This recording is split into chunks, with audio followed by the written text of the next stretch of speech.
This is the 217 Recovery Podcast with Corey Winfield. You have a rich person's name. Like, you should be a billionaire with the name Winfield. And co-host Marnie Winfield. Checking the microphones, going good.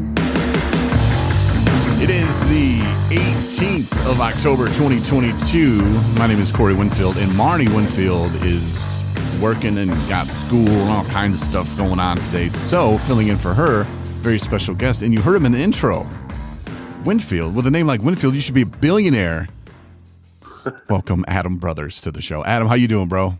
Good, buddy. Thank you for having me. Yeah, I noticed that you had sent me a link to a podcast. It's called Stone Soup Recovery Podcast. I did. It's a new podcast. It just started up. And it's all about recovery and about my travel and about Sean's travel and our growth. And Sean is your significant other? That's right. She is. And how long have you been with her? We've been together 3 years. Nice. Yeah, 3 years. And you have 2 years sobriety. And we have 2 years sobriety. So there was some overlap in that. Yeah, there was a well, when I first met her, I was sober, and so was she. And then in my first year of recovery, I had a relapse. But she and I never drank together. She never drank with me. We never have that in common. And I think that's one of the main things that give us the strength that we have today.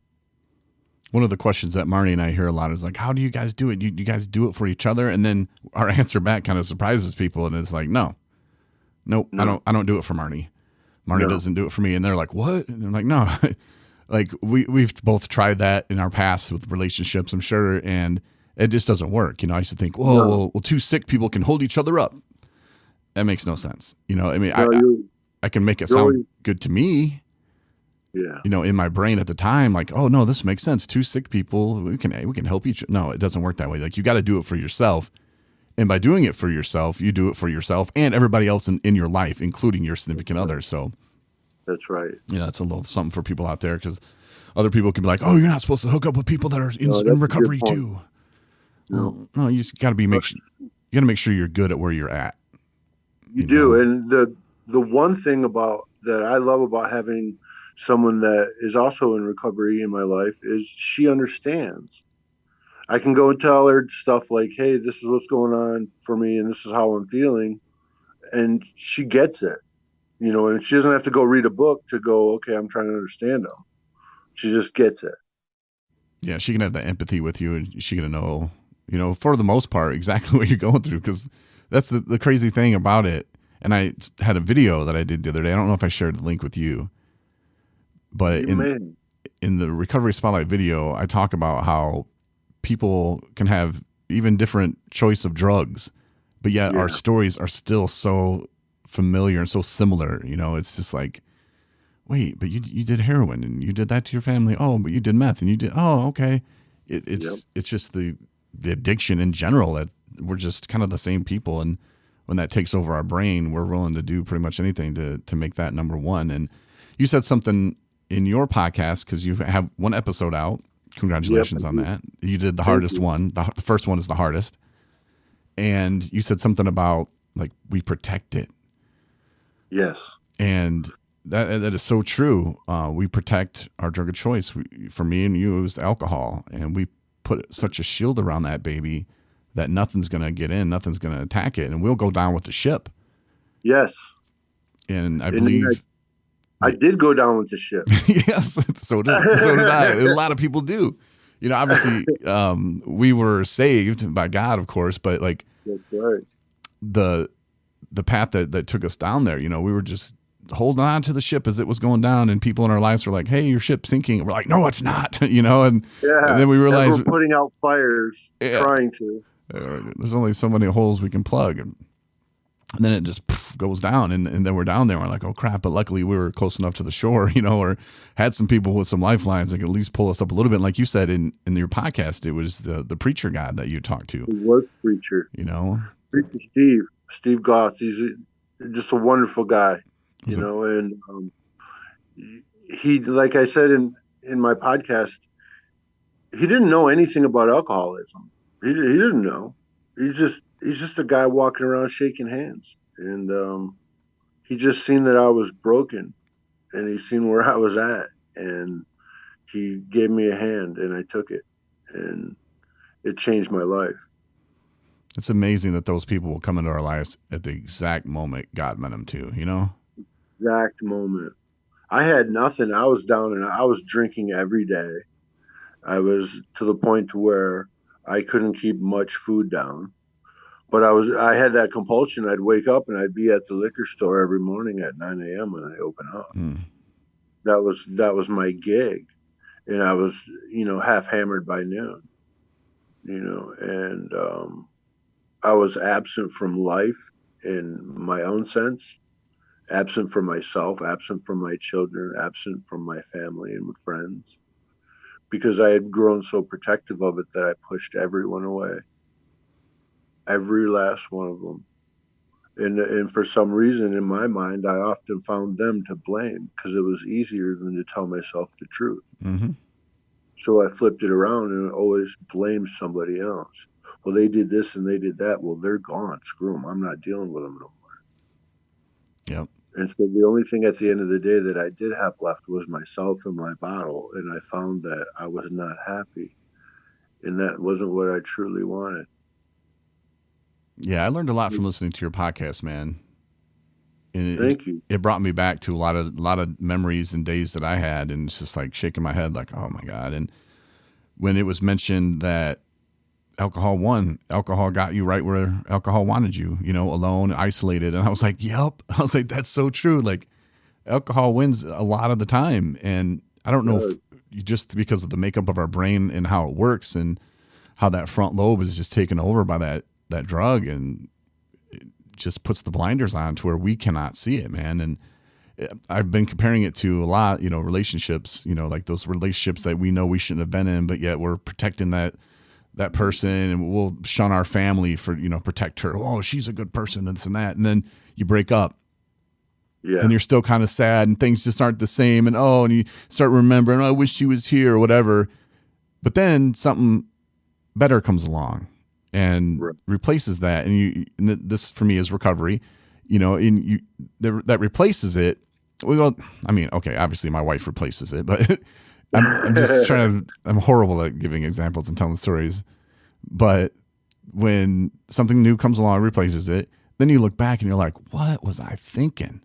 Why was I putting myself through that pain and misery? And I'm not talking about all my relationships were that way. Mostly I ruined all of them. But there was one at the end that I knew I shouldn't have been in. And I did. I shunned family and everything, protect this. And then I, went through the missing. Oh, I wish she was here. But then I get something real and something that I've always wanted and that I've prayed for. And I look back, I'm like, why did I fight that so hard?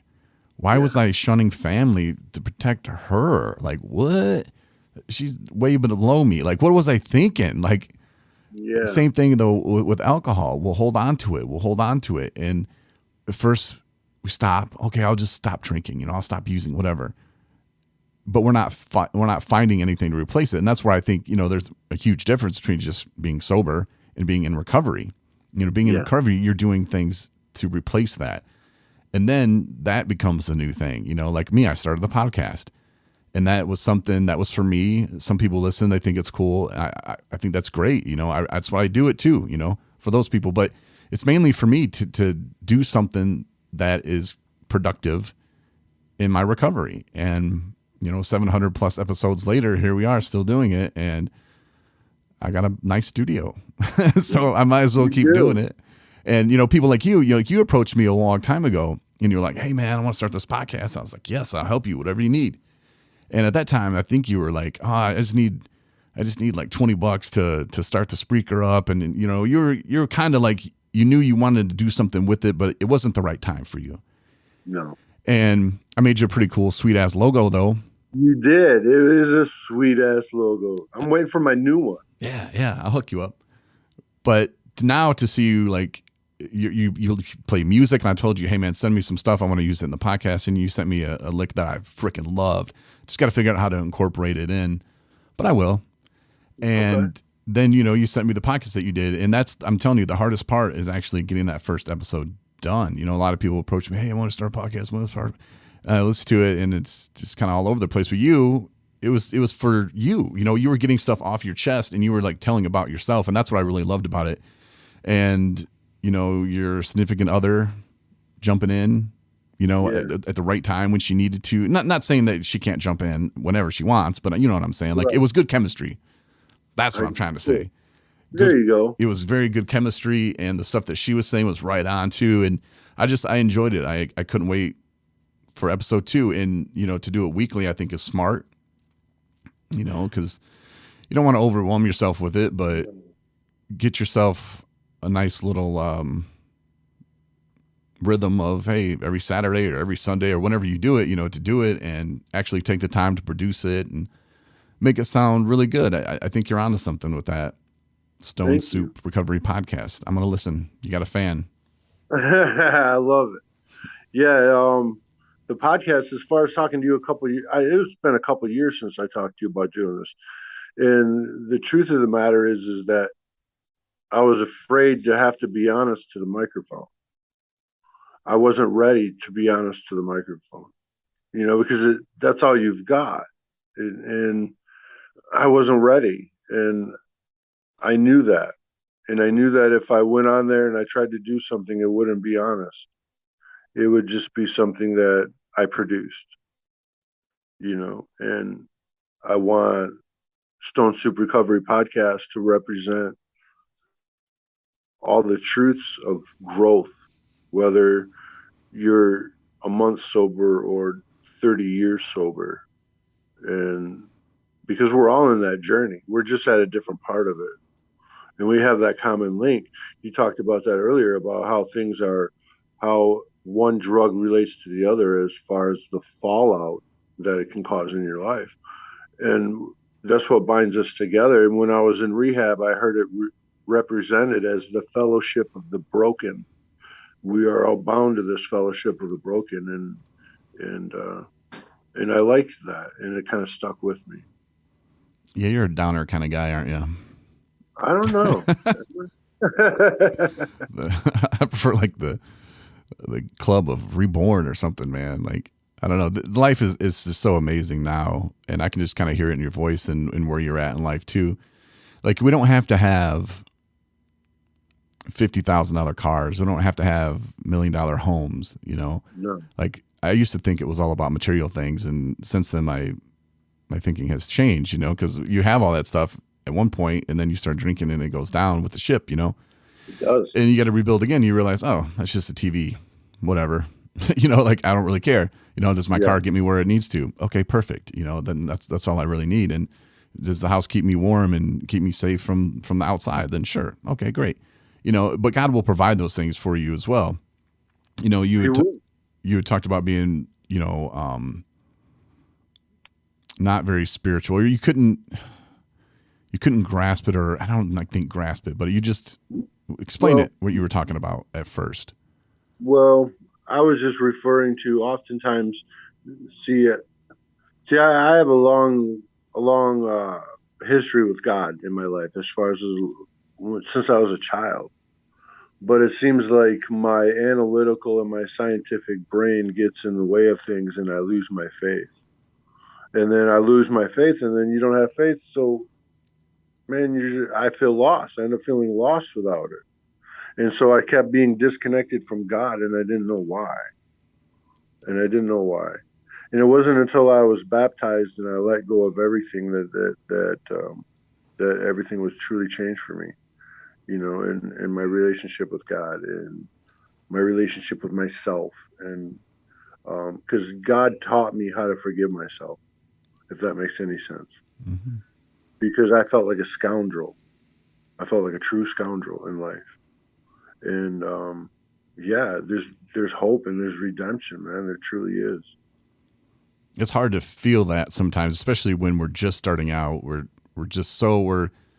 hours away sometimes from that last drink, and we're going to give it another shot, and people have talked us into, okay, it sounds good, but we feel at the bottom of the barrel, man, like we are just pieces of garbage is what we think. And do we deserve any of this? No, like, I don't even deserve another meal.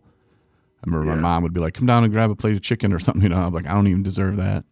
I don't deserve any of that. Like I need to be thrown outside with the dog or something. And, but that's how we feel. And it's hard for some people to understand that, they're like, why don't they just reach out for help? Or we do reach out for help and it's to the wrong people. Yes. And that happens a lot more than people realize too. But getting on your feet again takes a while. And, sometimes there's relapse and people say, oh, relapse is part of recovery. I've heard it a different way. I've heard relapse is part of addiction. And I agree with that. I agree with that too. But not saying that they can't get back on their feet and back into recovery, but it takes time. And family members sometimes have a hard time with that. Loved ones have a hard time with understanding that, hey, just because they want to be clean and sober and they want to have a life of recovery doesn't mean that they're just going to hit the ground running and off they go. It doesn't really work that way. With other diseases of the body and the mind, it takes time. It takes treatment. Do you think someone with cancer goes in there, well, I went to my cancer treatment today, we're good to go? That'd be great, but it doesn't work that way. They keep going back for more. And it's the same thing with the brain and the mind and retraining it. It's how I've heard it said is you got to retrain your brain. And I was like, well, what drug does that? Of course, 'cause that's what we're thinking. I'm like, and then give me 2 because I'm going to need more than what everybody else needs. That's right. And it was a therapist that threw me out of his office early on. I was down in Arkansas and I had just relapsed. I went to the hospital for the kidney liver failure thing. I had like 3 months clean and I started drinking again because I thought the doctors, it took me 3 months to convince myself that those doctors just wanted to take my fun from me. Yeah. Tell me I can never drink again. Tell me my liver can seize up and I would freaking die. I can have a beer. What do you mean the ship's going down? I don't see it going down. Nah, that was just a bad ship. I got a new one now. It's got some duct tape on it, but hey, they say don't take it out in the water for 2 years. What do they know? Well, the duct tape has to seal it in. Now that done, I'm good to go, man. Look, Rock on. I can have some beer. I could take it in the little lake. Oh, look. No, I started sinking real quick. And but that, that thinking of, oh, well, they're just out to spoil my fun. And I had a beer and I was like, I didn't die. Them stupid idiots. They can't put one past me. I'm smarter than them. And then boom, I'm back at it, and the next week, and of course I'm blaming it on everything else. That's what we do. It's this fault. It's that fault. It's the pork. I eat the pork. I don't cook pork. Must have made it wrong. Stupid pork. Never eating that again. Week later, I drink again, and then I get that same sickness, and that's when the light bulb went on, and it was like, oh, maybe the doctors weren't lying, and that's when I realized, they call it the first step in AA. That's when I realized I was powerless over alcohol and that I needed help. When I was getting out of the hospital, they were like, here's some AA pamphlets, here's some numbers of some therapists, and I was like, that's all right. I don't need that. I'm just gonna not drink. Yeah. And then when it hit me that I'm like, I need help. I can't not do this on my own. And I texted my mom and I texted my boss. And I told my boss I need to go to rehab. And he's like, good. Take as long as you want, man. Your job will be here for you. And I said, okay. Yeah, and that's cool. I went home. But after I went to treatment that time, I went to California. And that didn't work out so well because I was still looking for excuses not to be there. And they took us to this sex therapy class because they're like, all addiction's the same. And at the time I was like, no, it's not. I'm just drinking. I'm not as bad as other people. And so they took us to sex addiction class, and these guys are saying stuff that I can't unhear. And I was just like, man, I don't need to be here. My problem's just drinking. Like, I'm better than these guys. Like, let me get out of here. So I came home and lasted maybe 2 or 3 days and back drinking again. So my mom caught on real quick. She was real good at that. She jumped on a plane, flew to Arkansas, and I was like, oh, you're here, huh? She's like, yep, this shit stops. And I was like, okay. So I went to go see the therapist. I know this is a very long story about how I went to the therapist, and he only talked. This story is longer than what the therapist actually talked to me for. Wow. Yeah. So I go into the therapist, and he's like, all right, man, you want to change, huh? I said, yep. He's like, well, what have you changed so far? Well, I've changed a lot. He's like, well, you need to change everything. I said, I've changed everything, man. I don't drink when I do laundry anymore. I don't drink when I watch football. I don't drink when I watch Survivor. I've changed my whole life, bro. And he's like, you don't get it. You're not ready. Get out of here. I'm not even going to charge you for this session. And I was like, Wow. What? Bro, I'm here for help because I want to stop drinking. He's like, you're not ready. You need to change everything. I was like, I just told you I changed everything in my life. He's like, no, you haven't. You haven't changed one thing. Get out. I went to the car and I told my mom, man, I can't believe that guy, telling me that I'm not. Does he not know who I am, what I did, what I've done? I don't drink when I do laundry, Mom. I changed it all. Like, that guy's an idiot. Can't believe he can call himself a therapist. I got it about a year and a half later. I finally was starting to understand what he meant. But he was absolutely right, and he didn't apparently like to waste his time. Because that's all it would have been. It would have been me in there bullshitting him about this and that, and that dude wasn't about that. He valued his time over it being wasted on somebody. He'd rather just sit in his car for an hour than get paid to listen to me bullshit him. And that was like one of those moments too, where I look back on it and I'm like, yep. But I had to go through it just like I did. And then later, when people would say people, places, and things, you got to change people, places, and things, I was still stuck on that one when I'm like, well, I don't go anywhere that serves alcohol. I don't hang out with anyone who drinks. I don't do stuff that involves drinking, except for when I drink. But so how am I supposed to do? And I didn't realize, well, I have to go find friends that don't drink, find places to go with these friends. AA meetings would be a good one.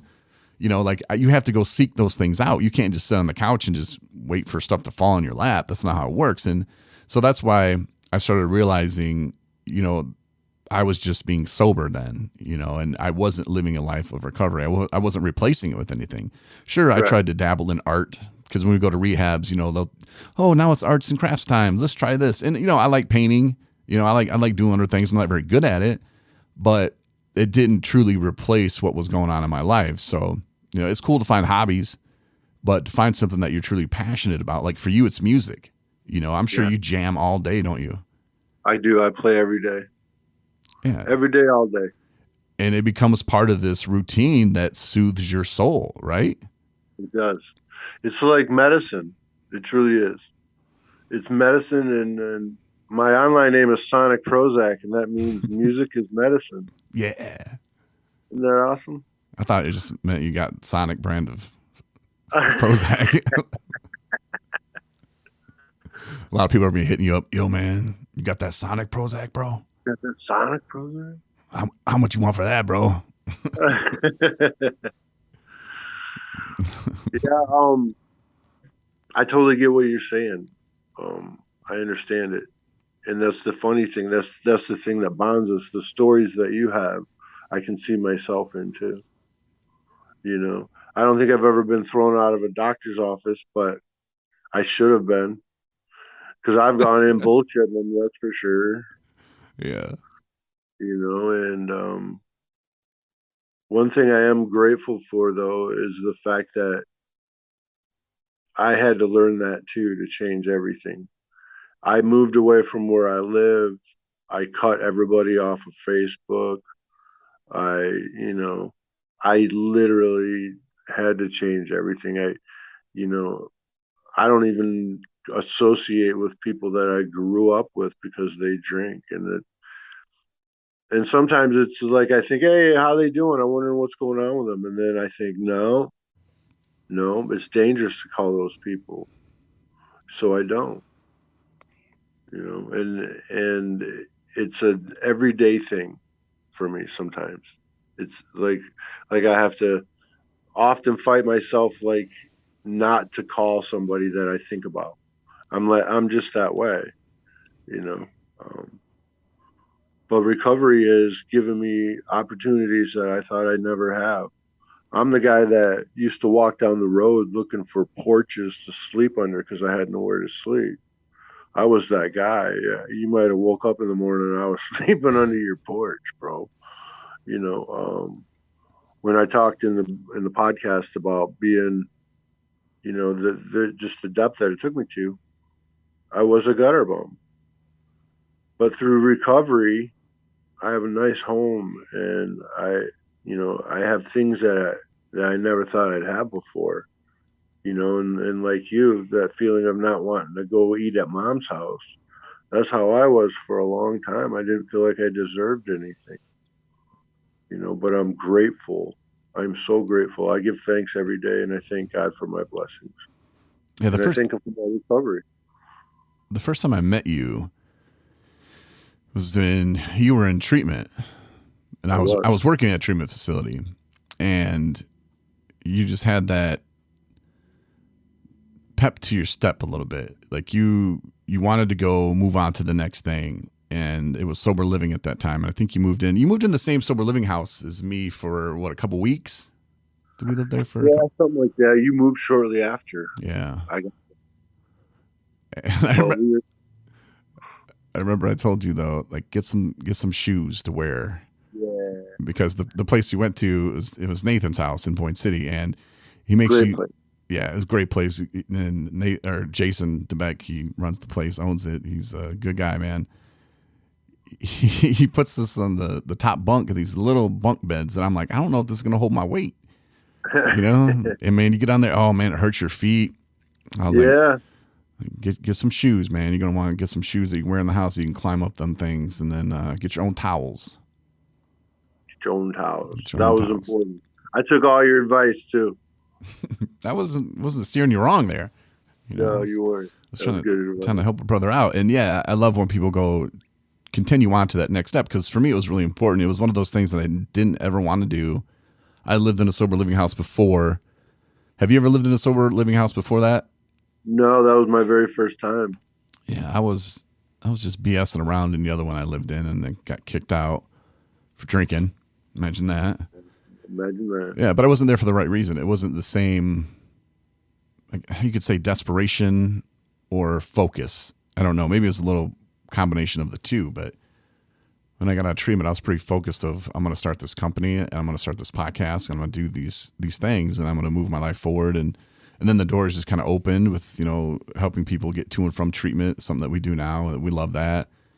And, you know, doors just open. It's crazy, but it shouldn't be. I've said this a million times too, because now we're actually hanging around people and doing things that have doors that open. You know, we're in houses with doors that open. We're not stuck in a basement in a ship that's sinking anymore with doors that don't open.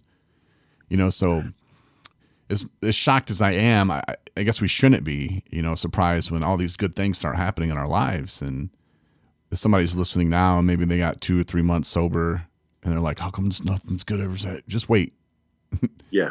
You know, nothing happened overnight. Even the destruction, you know, that ship didn't go down overnight either. Sometimes it feels like it, but there were warning signs. You know, there were holes that you were plugging that you might not want to admit, or maybe you can't see just because that's how the brain works and we're protecting it. Right. But, you know, just give it some time, you know, is what I would tell people. And are you doing enough, you know, in your recovery? Are you going to meetings? Are you just going through the motions? Are you going into meetings and you're actually sharing? You're getting that stuff off your chest, because when you do that, your brain does feel better. And when you leave those meetings, you're leaving on a high. Yes, you are. You know, after the meeting, go get coffee, go grab a pizza with somebody, you know, like continue that onto something else, and it'll become a thing to where you'll love going to meetings. I tell people that all the time, because like on Tuesdays, tonight I had to go speak at the center here in Traverse City, and some of those guys, man, they're just like going through the motions again. I'm just going to listen to this guy. And then I start talking, and then they realize, oh, this is not just a normal meeting, you know, Yeah. And a lot of them dig it, because I'll hit on those things that aren't written in the books, you know, like it's a kind of like a living in recovery kind of meeting, you know, like, hey guys, this is the stuff that you're going to face. And I've been through it, and I'll start hitting on all the stuff, and they'll just be like, oh shit, this guy gets it. Like, okay, cool. Yeah. This isn't just another, hey, pass out the handouts and let's talk about this today. You know, this dude just spitting some real shit. So I think they appreciate that, and I think they get it. Some of them kind of perk up a little, but does it change all of them? No. Does it affect all of them? No.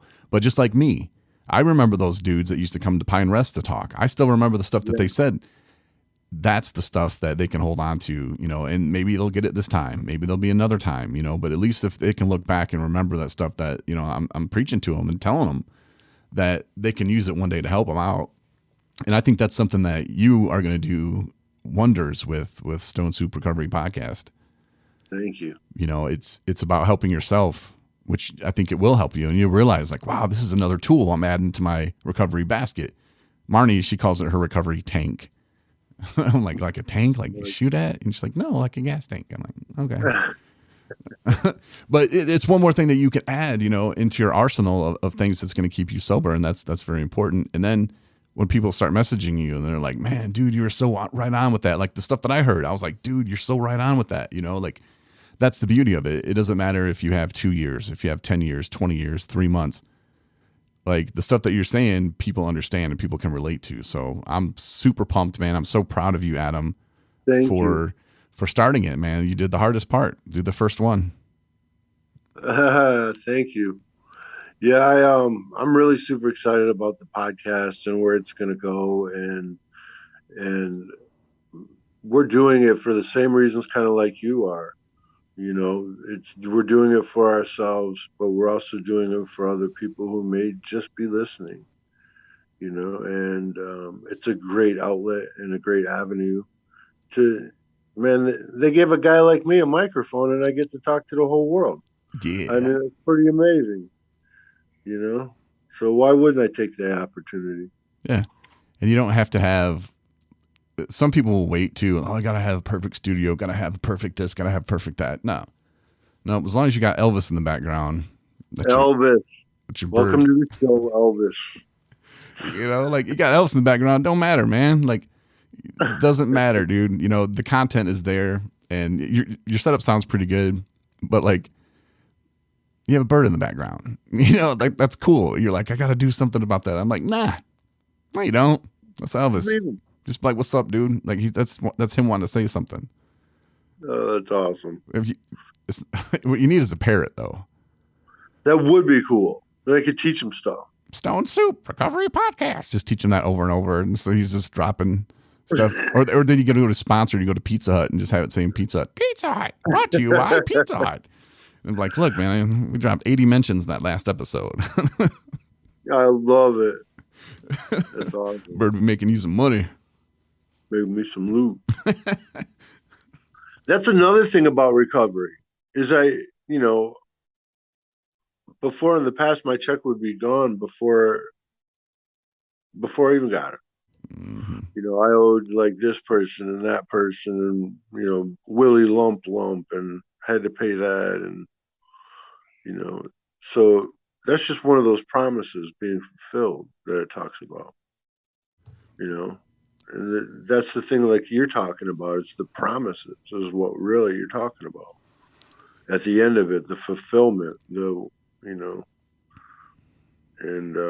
it's true. And I remember reading that when I first got sober, and I couldn't see, like, I would read the promises and I just didn't see how they applied to me because I still felt like I didn't earn them. They didn't belong to me yet.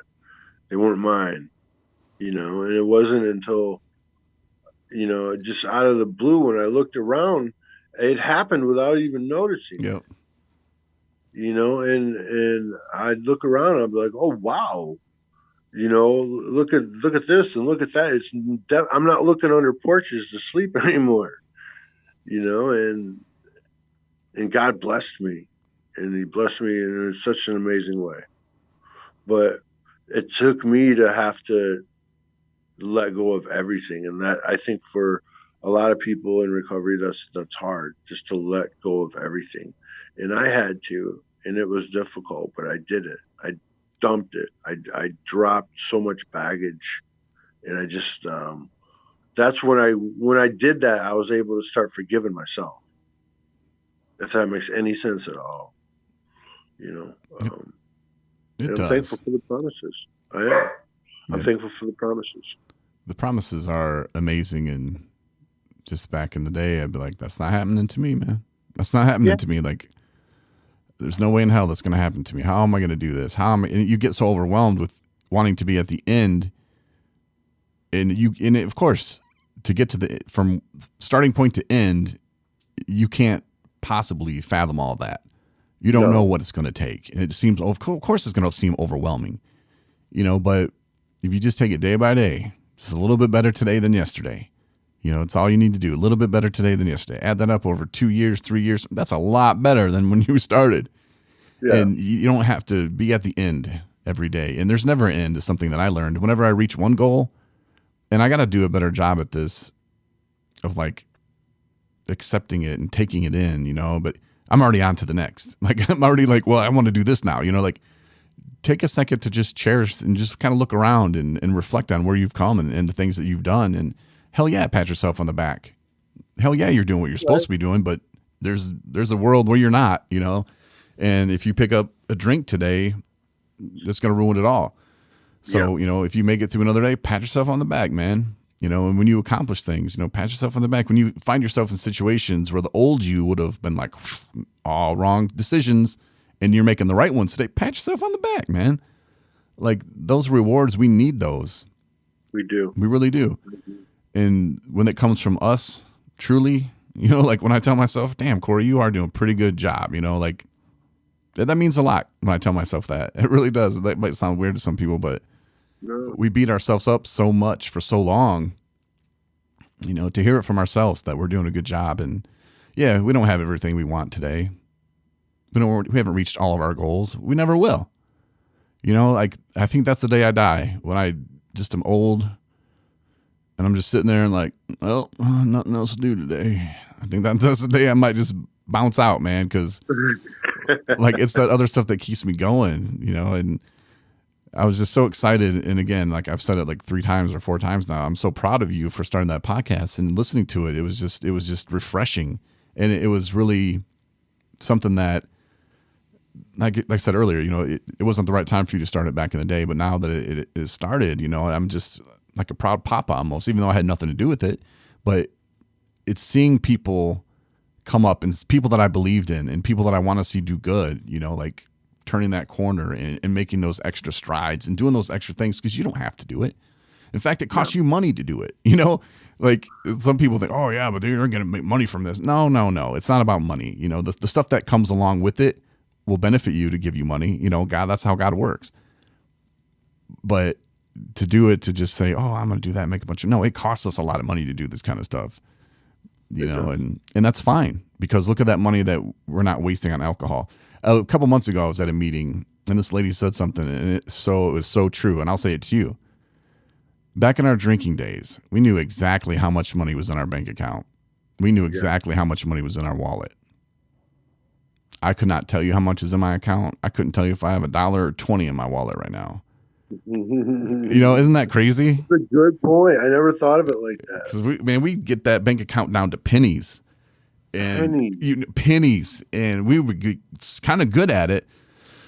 But wow. But today, not living that way, that's the stressor. It's just in itself, not having to worry about that. Like we pay bills and stuff like that. And I get some spending money here and there. But yeah, it wasn't like when I was drinking, where I knew exactly how much. It was $22.25 I had in there, or I remember when it was down to $1.87. And how am I going to make this work? I got to stop these shakes somehow. That's just a whole disaster of a world. And, when I hear people who use heroin tell me, it's not fun, it's I got to worry, and then I got to go find it and get it again. And it's just like, oh, what a pain in the ass, like that's the same kind of stuff that we went through with the bottles, like, oh God, I got to have enough to get this to stop these shakes. Cause at that point we are not drinking for fun. Like that stopped a long time ago.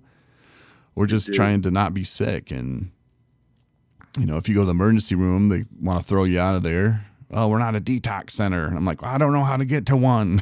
Where I grew up, there wasn't really much options, and they only had like 5 beds. And it's like, where am I supposed to go, man? Like, I can die from this. Well, you can't detox here. Get out of here. So then you'd have to like say different things, and then they would keep you, and then they'd put you sometimes in the mental hospital. But that's better than being out on the street, or at home shaken to death, like. I went through that in jail once. The officer I told him I was sick and I don't feel well. And he said, oh, I'm going to help you. Come here, just follow me. And he took me into an even smaller cell and left me there for 3 days while I laid on the floor. It was rough, man. But I got to tell you what, I got out and I went and got drunk. Yeah, I mean, that's where I think. Thinking, that was my thinking, And I wonder, as soon as the jails realize that there's money in it, that's when, and I think they're starting to realize that now. Hey, there's money? Like, if we actually started I don't know why they don't have their own programs. Yeah, they should. I'm glad that you're actually talking about this. This is a topic that I really want to bring light to. Um, Inmates are coming out of prison with addiction and mental health issues and just getting thrown back in the street. And then it's just a revolving door of addiction, crime, and punishment. And I have a friend right now who's an addict who I'm trying to help and get some letters wrote for him, and he's fallen into that problem of there's nothing when they get out. There's nothing, you know, and so he goes back to what he knows without any true formal education about recovery, Yep. without any resources is the big thing. There's no resources, so people are coming out and they're going right back to what they know. And I have a friend of mine who's deathly afraid to go to Detroit right now. He doesn't want to get out and go back to Detroit. And so we're trying to help him. We're trying to build new avenues, which, and I think starting a conversation about it is amazing because that's what needs to be done. With you in the transportation business, that's another big one. There's no transportation for people needing to go to rehab. I used somebody's transportation unit when I went to rehab, and it saved my life. But as far as the prison system and the way that it's set up to fail. I fell back into that trap myself a couple times and went back. And it took me to getting sober and where I am today to be able to look back and be able to see all of this that I can see today. But I'm telling you, there's a real need for housing and for programs for people coming out of the institutional system. Yeah, no, there's a jail here that will call a certain place and say, hey, someone's leaving jail. We need to put them in sober living. It's like they don't understand. Like, you can't go from just jail to sober living. You should go through the treatment program first, what's going on there. And then sometimes the system will get in the way. The PIHP in Northern Michigan is really good, NMRE, but some of them aren't, and some of them will go, nope, he's been in jail for 4 months. Nah, he's clean. He doesn't need treatment. Yeah. What? Like, what he's been doing the whole time? Oh, he's getting ready. He's gonna go big and go home, and like, then they go big and then they overdose. Oh, well, they're on probation or they're on parole. They shouldn't, back to jail you go, and they can't get out of the system. And everybody will tell you, oh, this is a mental health issue. This is a disease. This is a problem. Well, then why are you punishing people for it? Correct. Like if somebody doesn't have insulin, or I don't really know how diabetes works, but if they go in and they eat too much or something, and next thing you know, they're in the hospital, well, are they getting shamed to death? Why did you eat that third piece of cake? No, they're not thrown in jail for it. And a lot of but when they use drugs, they hurt other people. Okay, sure. But not all the time. Like most of the time, I think people get their drugs and go home. Like for me, I would drink at home. Like that's when I did my drinking. I like drinking way too much. I wasn't going to risk drunk driving until I was so drunk that I blacked out and don't remember anything. That's very scary. And God was there to put me on the right path. Thank God he did. Right. But I needed that wake up moment, but just sitting at my home drinking, I wasn't going to get arrested. I wasn't going to get arrested for that. It was one of those divine interventions from God that led me on this path and where I'm at today. But some of those people, man, like they just get thrown in the system, and then the people in the system don't understand. And for them, sometimes it's just a job. Hey, this guy needs to get out and he needs to go somewhere. Where are we going to put him? I don't know. Let's call it sober living homes. No. No. He needs to go to treatment. He needs to go through the program, and if they had their own program in there, like there's money out there, man. Like the jail's going to have it, and some of them get it, and I don't know what they spend it on.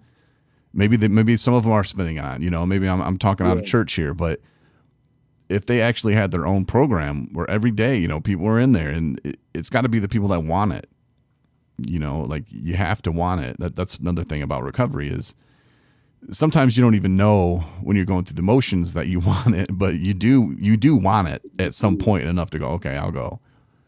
Yeah.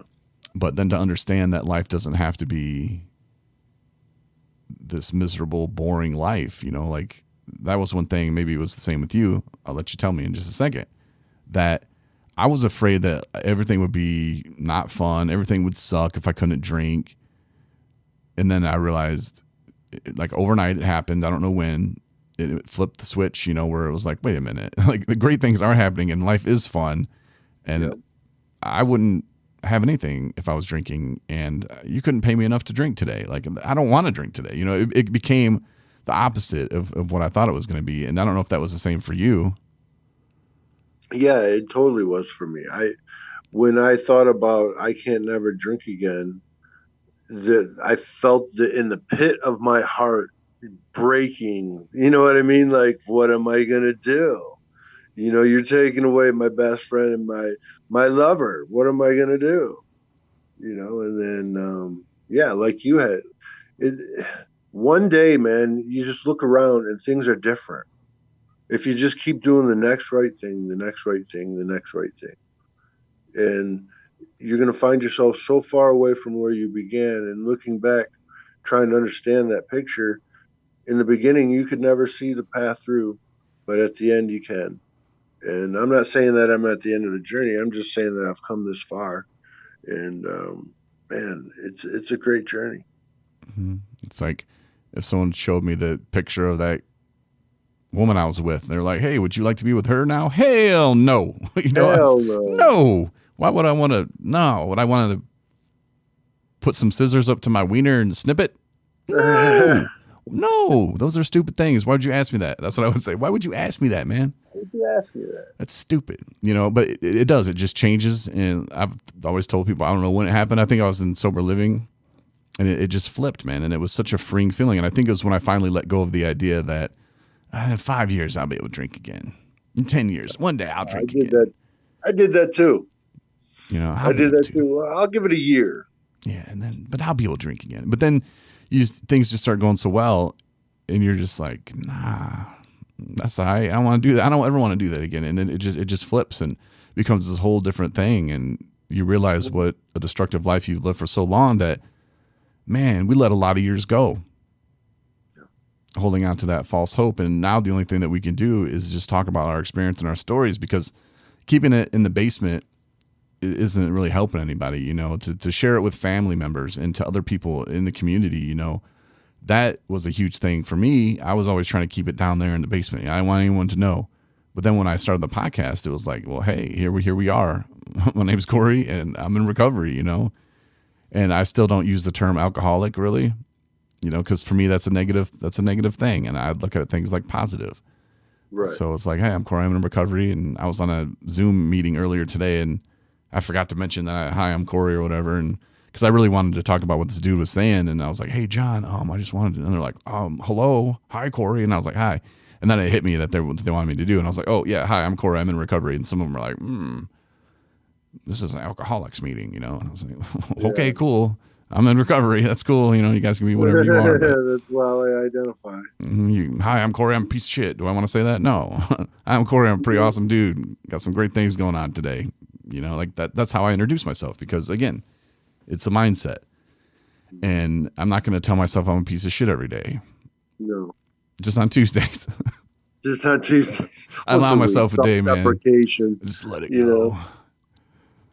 No. You know, I think like how we used to be protective of our drinking is later when that switch is flipped, like you said, we find ourselves, at least I do, I find myself becoming very protective of my recovery and my sobriety, much in the same manner as I was my drinking. But now I'm just at the opposite end of the spectrum with it.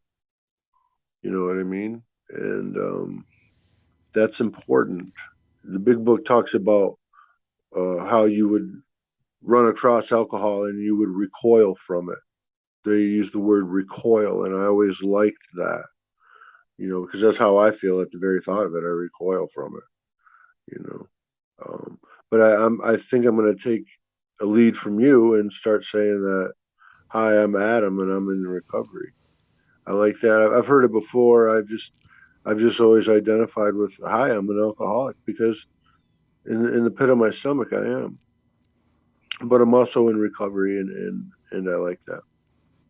Yeah, for me, it works. You know, some people like to tell themselves that they're an alcoholic. I've heard this one guy say, I like to remind myself every day that, you know, all right, whatever works, man. You know, that's the key too. Whatever works for you. is what's going to work. Whatever keeps you sober every day. If you have to wake up and threaten yourself to cut your penis off every day, like you drink today, I'm going to snip you, you know, hey, if that's what you got to do, man, that's what you got to do. But I just say I'm in recovery, you know, because for me, that just, it goes into my brain different than I'm an alcoholic, because Right. when people early on, when people would, oh, you're an alcoholic. No, I'm not. You know, I would fight it so hard because it was such a negative term. And I just prefer that to say that I'm in recovery, you know, and I like it. it freaks some people out, I guess, but whatever. That's for them to worry about. I came to terms with that too. You know, what other people think stuff, you know, it's like, well, it's not really none of my business what they think. And they can think highly of me by what I'm doing today. They can judge me on my past. You know, a lot of people, they'll try to bring up stuff from my past. I'm like, yeah, I don't really live there anymore, man.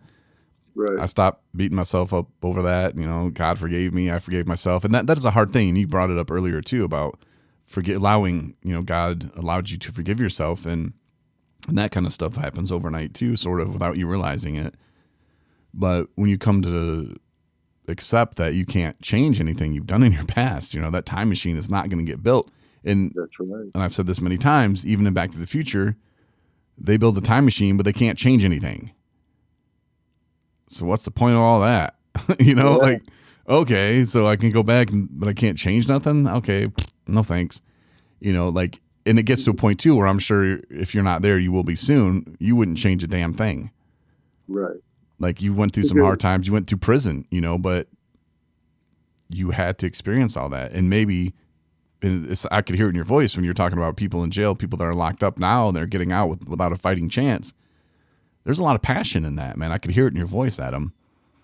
So I think maybe that's your calling. Maybe that's something that you can look into and start making some changes, you know? Yeah, I appreciate that.